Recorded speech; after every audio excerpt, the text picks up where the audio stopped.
Hi, it's Gabby, host of the Happier Life Project, which is brought to you by the free award winning mental health and wellness app, My Possible Self. To mark this year's Mental Health Awareness Week, where the theme is movement, moving more for our mental health, I am going to share with you an interview that I did with Dan Hancock, who is most commonly known as the Mental Health PT. Now, you can listen to the full podcast here on YouTube or wherever you get your podcasts from, or directly on the My Possible Self app. But we thought we would try a little experiment and share the video recording of some of our chat, because everything that Dan says about moving and how that correlates to our mental health and wellness is so good. It feels very timely to share this with you now. If you'd like to see more video interviews, then please do comment below. I hope you enjoy. Everybody knows exercise and movement is good for mental health, but yet most people don't. That's not why they do it. It's more seen as a Brucey bonus, right? It's more for cosmetic, aesthetic reasons that people want to train. Yeah, absolutely. You've hit the nail on the head. So essentially, the exercise is one of the best tools, if not the best tool, to improve our mental health. There was a recent huge meta-analysis. So it was basically over 1,000 studies. They combined and they look at the results, and they found that exercise was 1.5 times more effective at treating or managing poor mental health and mental illness than therapy or medication alone.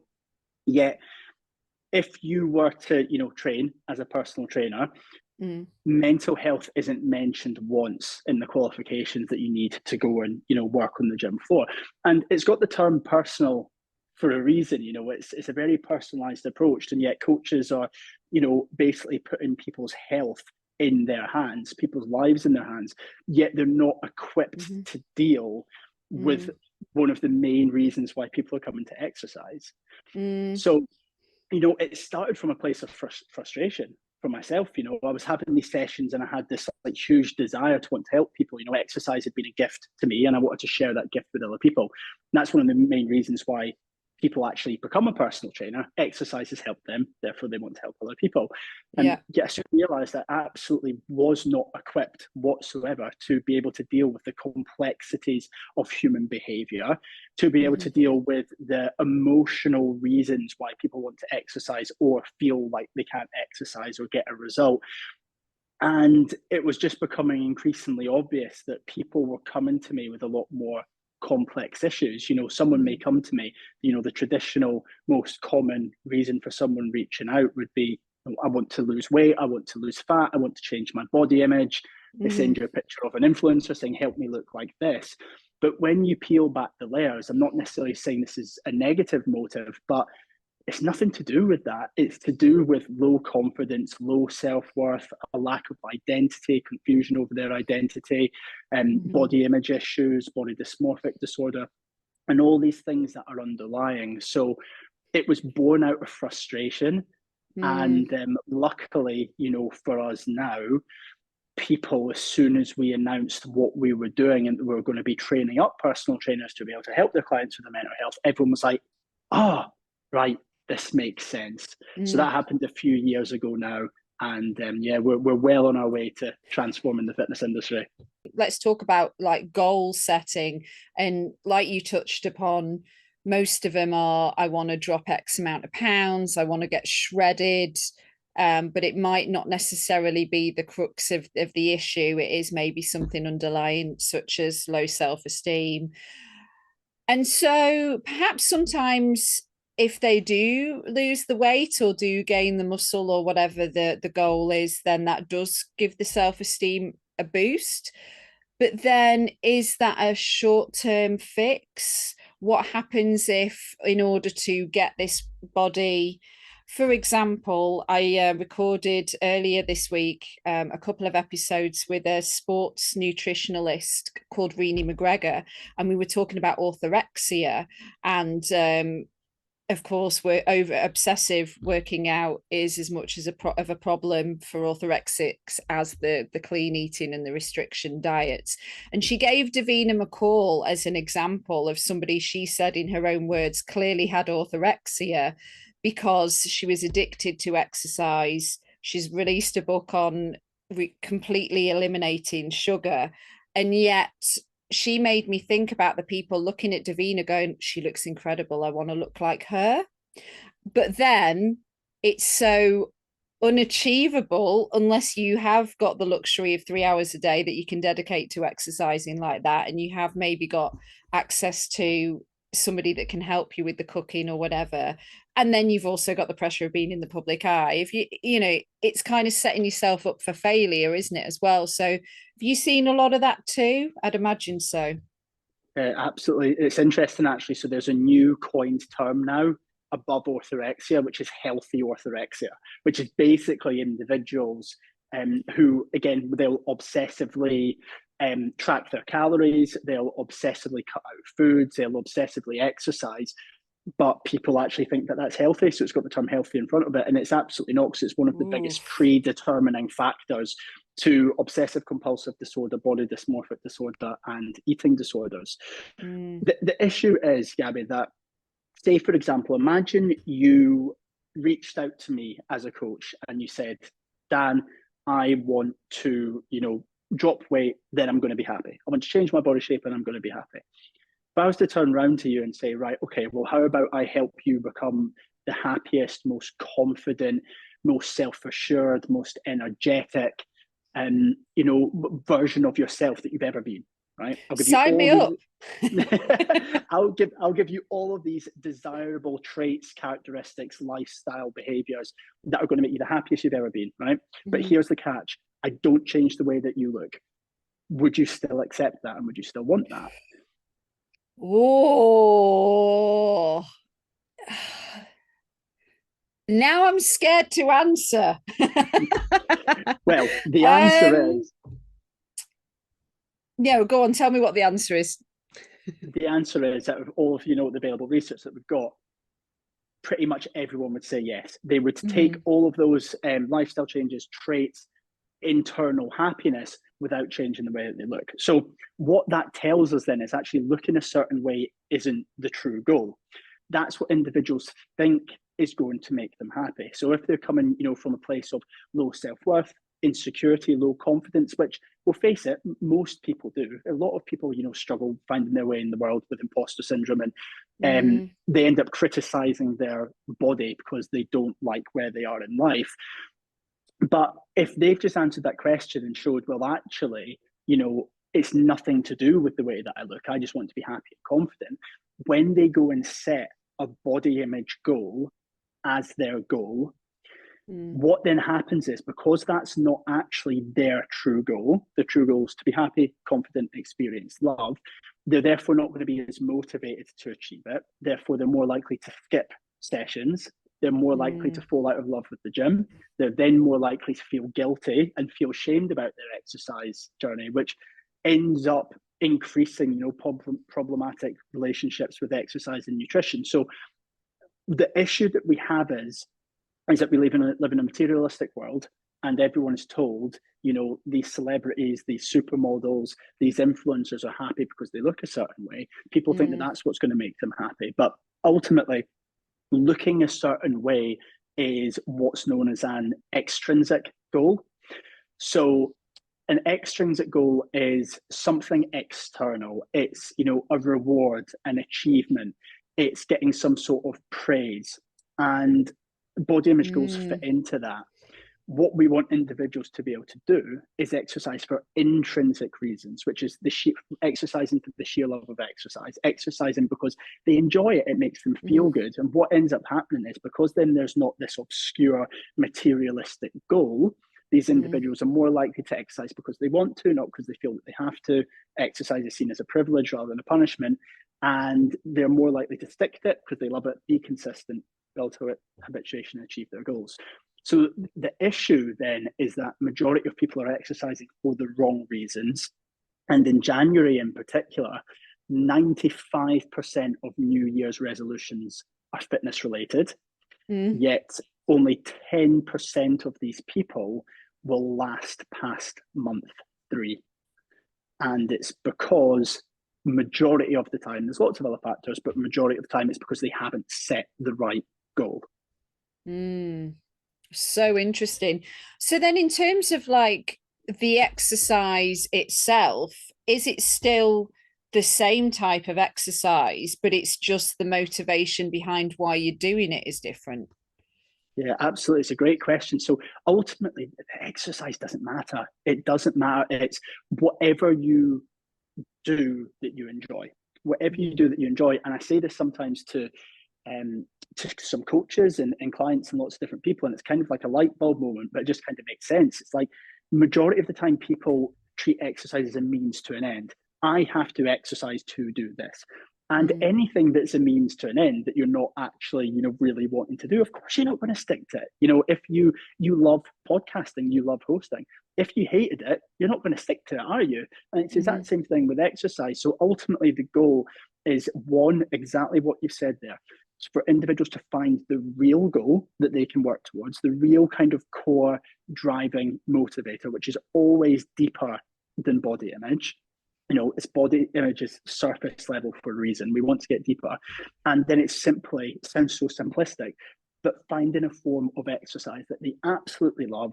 So if the only time they can work out is at 6 a.m, they're not going to have to be dragging themselves out of bed being like, I can't even be bothered doing this, but I have to because I want to drop X amount of pounds. It's no, you know what? I can't wait. This exercise makes me feel great. It makes me feel empowered. It makes me feel inspired. It makes me feel amazing afterwards. I exercise to improve my mental health. Therefore, boom, I'm just going to get up and go. What if, even if you do want to exercise for, let's say, mental health reasons to improve yourself there, what if it's still a slog? Because I'm thinking winter months, it's really dark. I say this with my own experience. I signed up to like an app that did these programs, and it was like, I just cannot go to sleep before midnight. I just can't. So I was having to get up at 6 to train, and I was like, kill me now. And then the rest of the day was ruined because I hadn't had enough sleep, but I was setting my alarm and I was literally dragging myself out. And it got to the point where I was like, you know what, I'm going to do these on catch up later in the day, because my sleep is also incredibly important for my physical and mental health. And it's like, I can't go to bed at 9 p.m. I just can't. It's not how I'm wired. But like, yeah, that motivation to get up, everybody struggles with, I think, maybe bar people like, do you even struggle with it? Oh, absolutely. Yeah, absolutely. And the thing is, there's a couple so it's a great question. Again, there's a couple of different factors that play into this. So look, obviously, we're not all going to be able to just roll out of bed and you'll be full of energy and be like, boom, we want to go. So the most important things are the things that I've discussed already. Like if you love it, if like you really love it, it's going to benefit you for the rest of the day. And it's became this thing that you feel like you can't live without, but in a healthy way. That's the first thing. That's going to help you get up in the morning and get up and go, or whenever you decide that you want to exercise. The other reason why some people can't be fully consistent with it is simply because it's not been ingrained as a habit yet. So on average, it takes 66 days to build a habit. So on average, about 66 days to build a habit. Now, obviously, this can vary depending on what the habit is.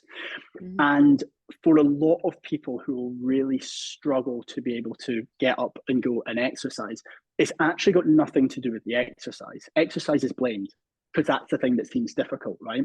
But it's not actually exercise that's difficult. It's the fact of switching into the new habit. It's the fact of allowing your brain to switch direction. That's what the difficult thing is, because essentially it's just not being conditioned or ingrained enough to be able to make that happen. And then what ends up happening is once that, on average, 66 days is passed, then it's actually going to be easier than not doing it. That's when your body clock will start to wake you up. That's when there's lots of other factors in play as well. But I think what's really important as well is it's not necessarily, a lot of people think that like discipline, dedication, consistency, resilience is about showing up every single day. And it's absolutely not. I would classify those things as actually knowing when to rest, exactly like what you said there, knowing when to lie in, knowing when actually, you know what, I'm not going to go to the gym today because I feel like I have to, and I'm putting pressure on myself. For my mental health today, not going is probably better so that I'm not becoming obsessive with it. So being adaptable is key as well, getting up and listening to your body and knowing, is it an excuse? Am I letting myself off the hook? Or is my brain or my body sending me signals that I should be listening to rest? So then what about for people listening that perhaps are overweight and that have, maybe had a warning from the doctor and that do need to lose some pounds and do need to get moving? Yeah, I guess in that respect, then you would be the motivation as well as the mental health would be the physical health too, right? So we're not So saying because there will be some people that are listening that be like, I know I need to lose weight. This is all, the mental health stuff, great, but also like for my physical health, I could have a heart attack if I don't do something about this, yeah, absolutely. So again, it's what we need to look at is we need to look at all dimensions of health as one. So if we've got mental health, a lot of people will just see mental health and they'll think of emotional health. But actually, when it comes to mental health, it's an umbrella that will encompass physical health. It will encompass emotional health, but also intellectual, social, spiritual, environmental, and occupational health. So these are all 7 dimensions of health. So essentially, if you were to become sick in any way whatsoever, normally if it's an environmental thing or a social thing, it will be because of one of these markers of health. Something has deteriorated in your life. Obviously, we've got predetermined and preconditioned things that can be genetic, but a lot of the time it's because of the environment or socially something's kind of went wrong. And essentially when it comes to, there's these 7 dimensions of health. Now, this is where a lot of people get confused because when it comes to weight and body composition, weight and body composition are only one aspect of physical health. So you've got lots of other different aspects of physical health. And in fact, there's actually 7. So if you can imagine weight and body composition as one aspect of physical health, we've got these in a line here. And then out of all of those aspects of physical health is only 1 out of 7 overall health dimensions, if that makes sense. So it's actually quite a small percentage, and it's not to dismiss it or to discredit it or to suggest that, your weight isn't of paramount importance. Of course it is. We want to put less pressure on the heart. We want to make sure that like your cardiovascular system is working really well. We want to make sure there's less strain on the joints. So physical health is vitally important. But actually when it comes to weight is the thing that's predominantly linked to poor mental health, but it's actually only a small percentage of it. So what we do is we just focus on everything. You focus on the individual as a whole, and it's in absolutely no way to suggest that, weighing yourself can't be healthy in some scenarios. If you have to lose weight, obviously that's something that you should monitor and you should track.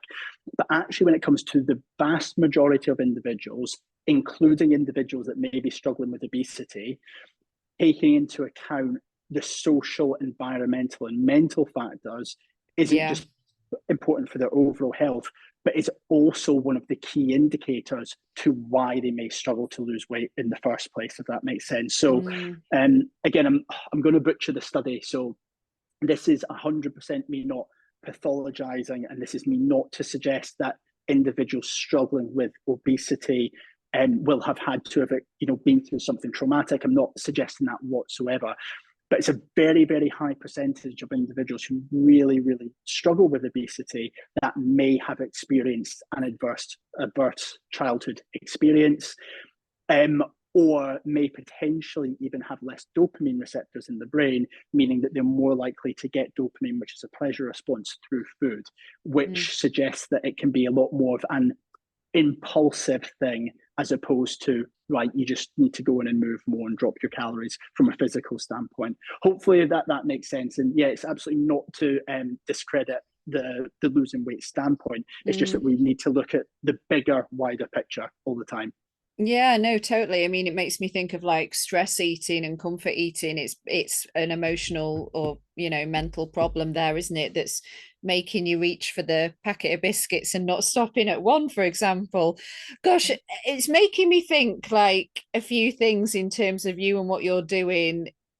Like when I think about people who let's say treat or look after somebody with a mental health problem or an emotional problem, they're usually a qualified therapist. And then people that sign up to go to the gym, like, I mean, because I think about this, I've done 200-hour teacher trainings for yoga because I'm passionate about yoga, went to India for 9 weeks, and people keep saying to me, so when are you going to teach, when are you going to teach? And I'm like, in 200 hours, I cannot, knowing what I know about yoga, I don't feel like I could do it justice. Like I have so much more to learn. And I can't help but think that that is mirrored with the PT certificates that you can get as well, that you can get something that calls you a PT. But the difference between a PT that gets that certificate versus the person that I'm speaking to now that knows all this stuff about the mental and emotional side of health, as well as it makes me think like there's not enough of yous. And I know that you're aiming to change that, right? Because that's why you've set up this qualification and training program yourself.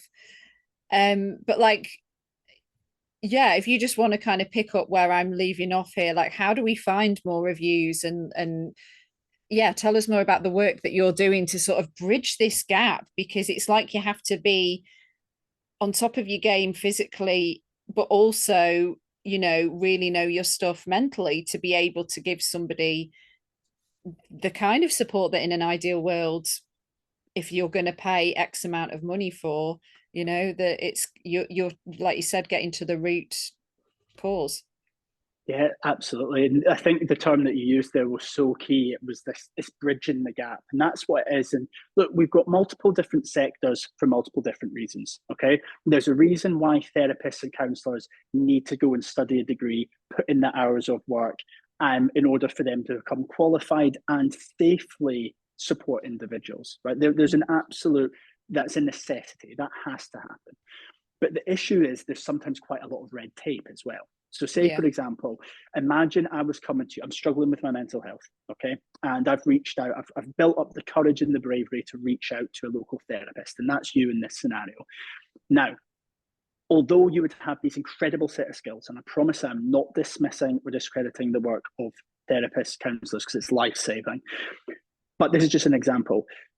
On top of all of your set of skills, I may be in that scenario just needing someone to relate to me.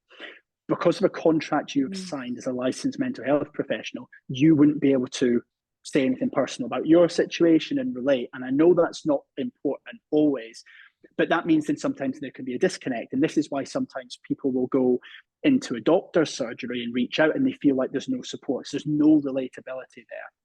Now, what's then really key is like what you said, it's about bridging this gap because there's so many people. I'll tell you a quick story. We were delivering the award in mental health and exercise coaching. So we were down in London, I believe this was about 2 years ago, and we were setting up in this venue to be able to put, another maybe dozen coaches through our award and to be able to train them up with all these skills. And the receptionist was getting a glass of water for us, and she pulled me into the kitchen and I was helping her out. And she said, "Oh, what is it that you're doing?" And I explained to her quickly about what we were doing, and her face just dropped. And I was like, are you okay? And she said one of her work colleagues that worked at this venue had taken their life by suicide a couple of weeks prior. And she turned to me and she said, but I couldn't do anything. I'm not a counsellor. I couldn't help. Now, obviously, the first thing I did was give her a hug and, make sure that she was all right. And I would never say this to her, but actually that's one of the biggest issues. You don't have to be a mental health professional. We've all got mental health. We can all talk about it. And Yeah. sometimes that's not even advising. And one of the first things that we teach our coaches to do is basically just improving their listening skills, their human behavioral skills, their interpersonal skills, because there's so much that you can do without saying a word, which means that these individuals are going to feel safe to speak to you. One of the main issues isn't about individuals opening up to their personal trainer.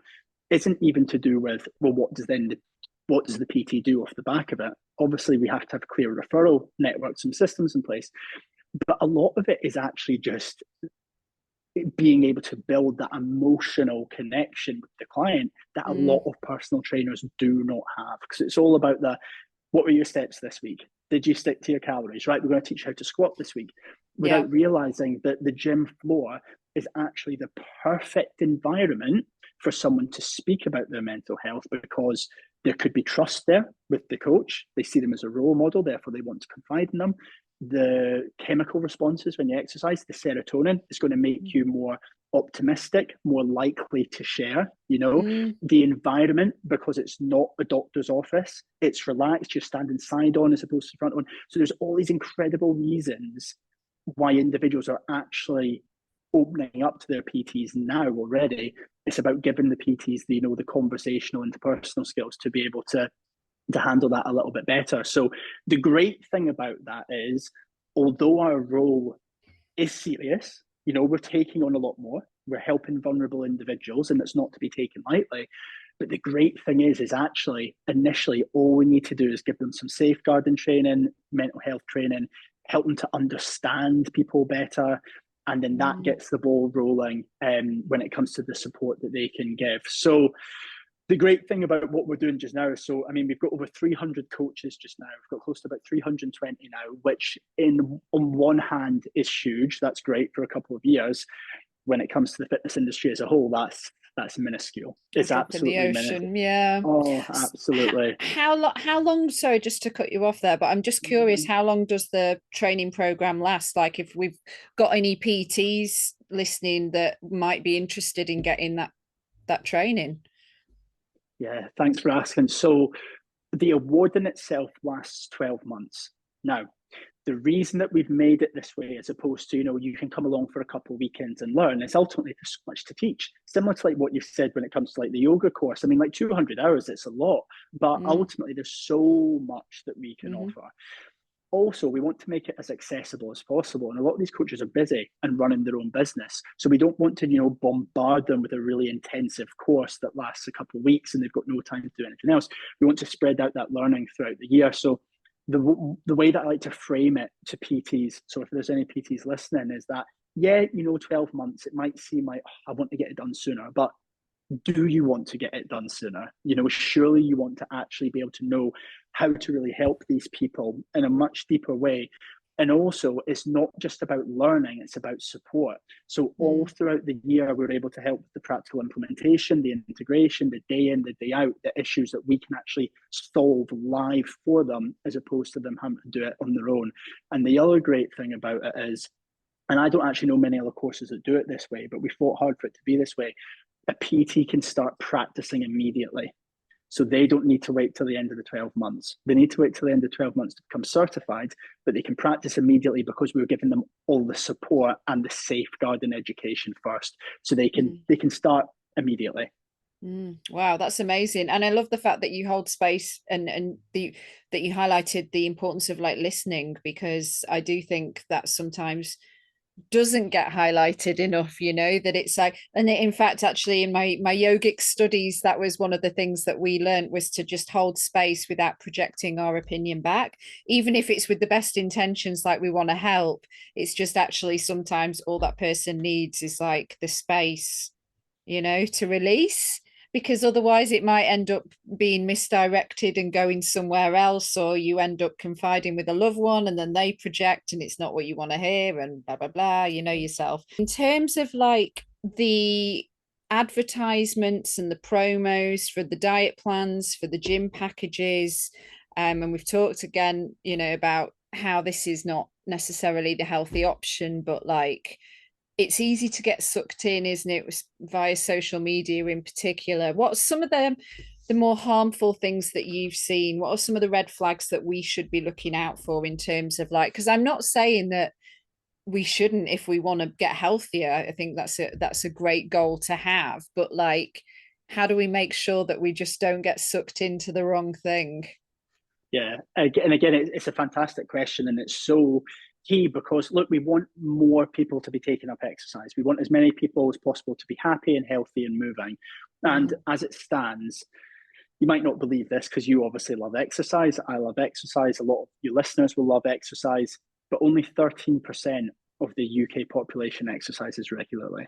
And that's how many? quite 13? 13%. 30. 13. 13.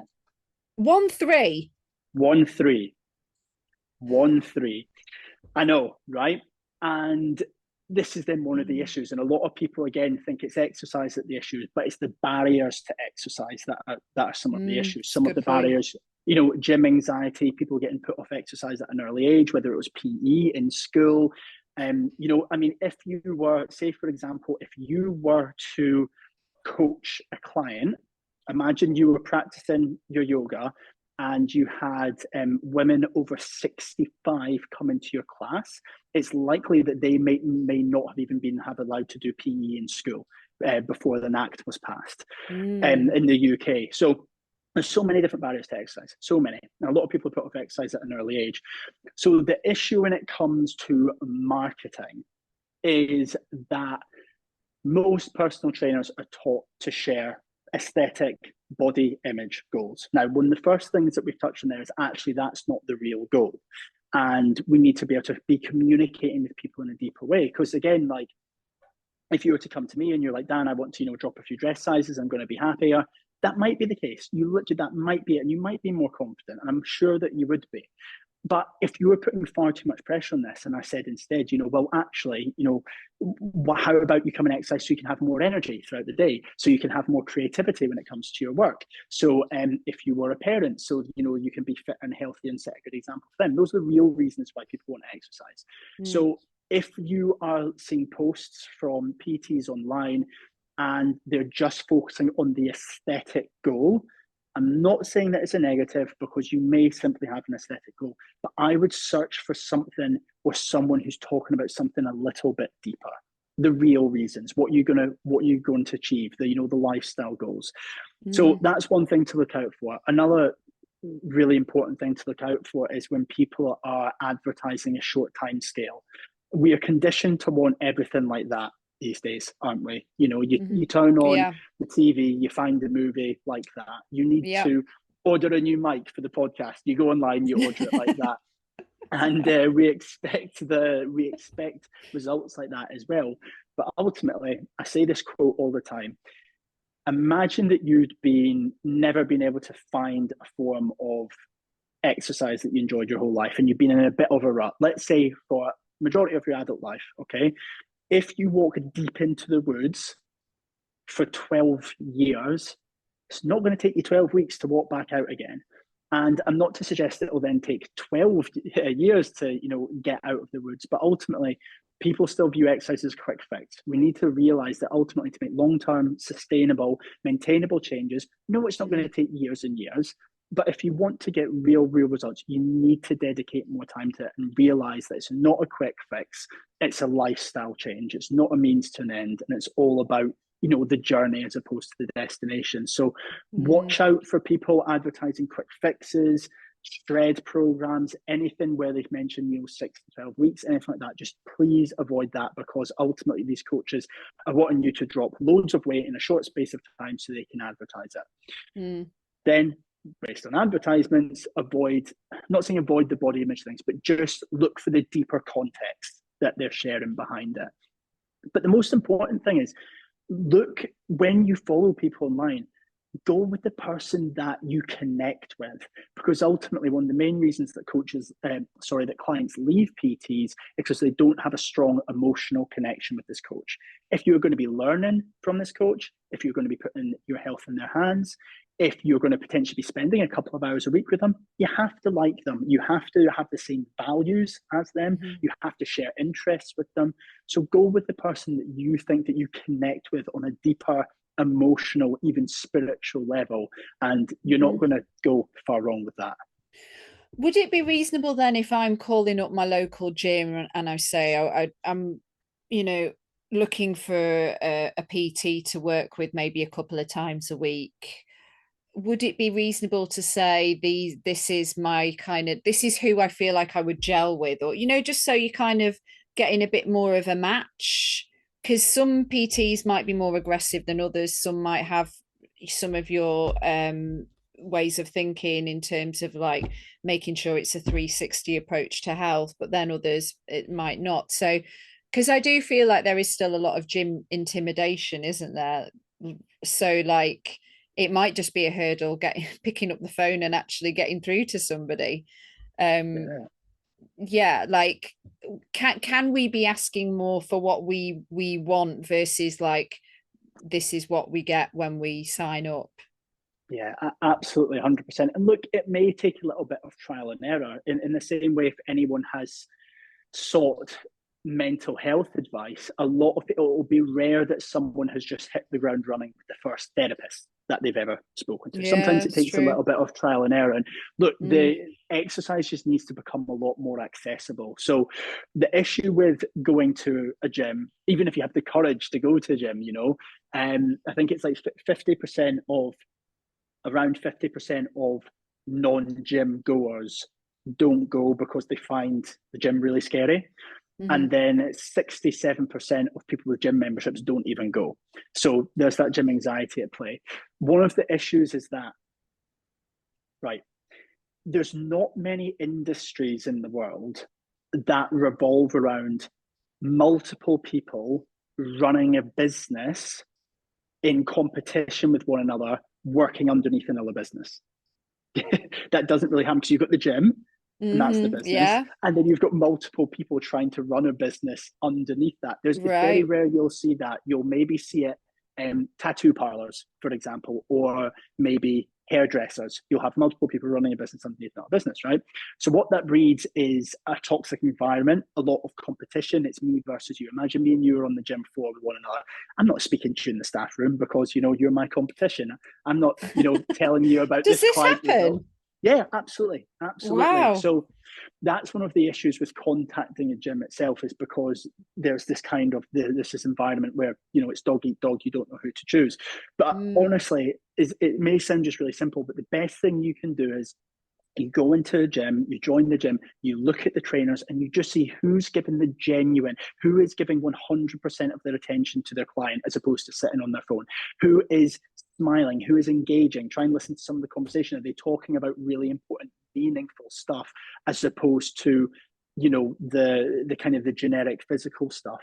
And go do your research, go follow them on social media. If they're, I was about to swear there. If they're acting, if they're acting in a way that doesn't align with your values on social media, then they're probably not for you. See what sort of life they have outside of work. If all they do is talk about work in the gym, they may be obsessive. Use that, as a clue. Instead, look towards the people that are actually showcasing that they have a life outside of work, and you're bought into their values. So that's the most important thing. And if you were to then sign up with a coach, pay real attention to the things that they're asking you before you sign up. So that process of trying to sign up, are they just trying to sign you up as a client, or are they really invested in finding out about you, your support network, your real goals? What sort of questions are they asking you? Or are they just, saying, here's a link, and trying to get you to sign up? So yeah, there's lots of things we can do to be extra vigilant. And what about the 320 odd people that have got your qualification? How do we find them? Because maybe that would be a good place to start, especially for the type of listeners that we get that might have their struggles in the mental health department. Yeah, Is absolutely. is So there a way to find them? So what we are currently working on is we are currently working on a database. So essentially, what we are hoping to be able to build in 2024, just because again we're still in our infancy when it comes to this. Essentially, if you were to go on mymhex.com, you would be able to click search for a trainer, and essentially you would be able to put in your location, whether you want to work online or one-to-one, and maybe put in a couple other things when it comes to your goals or what you want this individual to specialize in. The Right. algorithm will then work out, and then they'll be able to suggest a coach for you. So that's something that we're going to be working on in 2024. when it comes to finding it in general, it's a case of just going to your local gym and approaching them and seeing whether they have a mental health and exercise coach in house. And the good thing about all of our coaches is we try get all of them to put on their Facebook pages, their website, their Instagram profiles that they're a mental health and exercise coach, whether they're a trainee or whether they're certified. So it is a little bit at the moment kind of just going and exploring and finding out, but we want to make that process a lot simpler for the individual looking to hire an MHET coach moving forward. Right, do your homework basically is what I'm getting for that from that. This is from Chloe, our social media girl. She would like you to share 3 ways exercise can help your mental health. Yeah. Cool. First things first, I'm going to go for a chemical response. So essentially, when we exercise, we release something called serotonin. It's our happiness hormone. Serotonin is known to improve our productivity, our sense of self, our self-worth. It makes us happier, essentially. So if we can exercise, there's an undeniable chemical response that takes place in our brain that is going to make us happier. It's as simple as that. And that happiness is going to carry on throughout the day.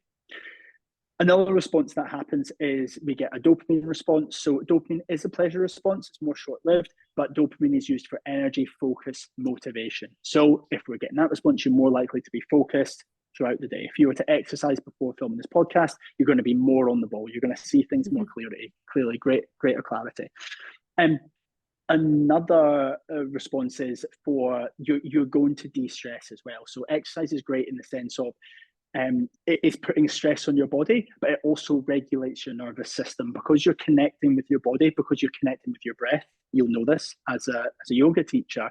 We're able to regulate our nervous system, and we're actually able to lessen the cortisol response in our body, and we're therefore able to see the day with more calm, composure. So all these incredible things happen when we exercise. I can't let you go until we do the Happier Life Project's last 5 in 5. So these are quick fire. Are you ready? I'm ready. Go for it. Okay. When and where are you at your happiest? Okay, work related when I'm teaching, when I'm presenting to people, and outside of work when I'm out with my fiance walking my dog. What's your favorite thing to do that nourishes your mental health? Running. Do you listen to music, or that's just a Gabby question? Sometimes when I walk, I listen to nothing. It depends what I'm wanting. Sometimes you can get a greater serotonin response from listening to music, but sometimes I like to listen to, the bird noises, and then that'll calm me as well. So depends what mood I'm in that day. What piece of advice do you now know that you wished somebody would have told you earlier that would have made you a happier person? Don't care what anyone thinks. Now, you should obviously care what some people think, but don't let that hold you back. So many people don't do what they want to do because they're too worried about thinking what other people think. So many people are so scared to express their own identity because they're scared what other people think. So don't care about what anyone thinks. If you're worried about what people think and they would judge you, they aren't the people that you should be caring about anyway. So just be you, put yourself out there. There's nothing bad that can happen from it. It's only going to help you grow. Love that. What is the most important one thing that needs to change to make the world a happier place? God, it's going to sound a bit preaching, like spiritual, isn't it? But just see, what's the best way to frame this? See what other people do that you think is wrong, see that within yourself. Because that's the reason why we have so much judgment for one another. We disagree with them. Ultimately, if we were to see other people as human beings and see the flaws within them that we actually hold within ourselves, there's going to be less judgment, there's going to be less hatred, there's going to be less discrimination. So look inward as opposed to projecting outward. Oh, wow, love that. Finally, what is a simple, actionable first step we can take when it comes to incorporating movement and/or fitness for our mental health that will help us on our journey to building a happier life? I love that. Okay, so right, this is an actionable step, but it's not you even physically having to take action. It's just something for you to be aware of and for you to think about. People think that exercise feels unnatural. We were born to move. Our brain was designed to move our body. That's the sole purpose of the human brain, is to help us move our body. We were literally born to move. The reason that our arms are shaped this way, the reason that our legs are shaped this way, is because through evolution, we have been born to run and to move. It is not unnatural. It is literally the most natural thing that we can do. The only reason it feels unnatural is because you haven't got your body accustomed to it yet. So think about this before you take up an exercise journey. You were literally born to move. It is the most natural thing that you could possibly do. It's just a case of finding that form of movement that you love. Oh, what a fantastic way to wrap up the episode. Dan, thank you so much. You've been an incredible guest. I'd love to get you back on sometime because I think this is really going to resonate. So for more on you, on Instagram, you are Mental Health PT, and your website is mymhec.com, which is mental health. mymhec.com. Yeah. Exercise coaching. Yeah, that's the one. Yeah. Yeah. My mymhec.com. Just wanted to make sure people get that. Yeah, this has been awesome. Thank you so much. You're welcome. Thanks so much for having me. Appreciate it.